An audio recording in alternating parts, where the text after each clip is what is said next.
স্বামী ঘুমালে তার মাথায় হাত রেখে শুধুমাত্র একটি দোয়া পড়ুন, সে আপনাকে পাগলের মতো ভালোবাসবে ইনশাআল্লাহ। আপনার স্বামী ঘুমিয়ে আছে, আপনি ইনশাআল্লাহ তখন এই দোয়াটি পড়ুন। অনেকের স্বামী দেখা যায় পরকে আসক্ত, নিজের স্ত্রীর দিকে তাকায়ও না, অন্য নারীর প্রশংসা করে, নিজের স্ত্রীকে কোনো মূল্যায়ন করে না। আপনি আমলটি করুন, ইনশাআল্লাহ আপনার স্বামী আপনাকে পাগলের মতো ভালোবাসবে।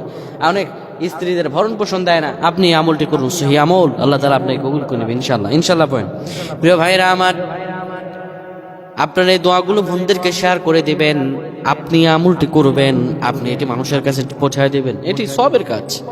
বোনেরা, যখন স্বামী ঘুমিয়ে থাকবে তখন স্বামীর মাথার মধ্যে হাত রেখে পড়বে, আল্লাহুম্মা ইন্নী আসআলুকা বিআন্নী আশহাদু আন্নাকা আনতাল্লাহ লা ইলাহা ইল্লা আনতা আল আহাদুস সামাদ الذي لم يلد ولم يولد ولم يكن له كفوا احد। এই দোয়াটি পরে আপনি কপালের মধ্যে ফু দিয়ে দিবেন, আল্লাহ আপনার সব দোয়া কবুল করবেন। আল্লাহুম্মা আমিন।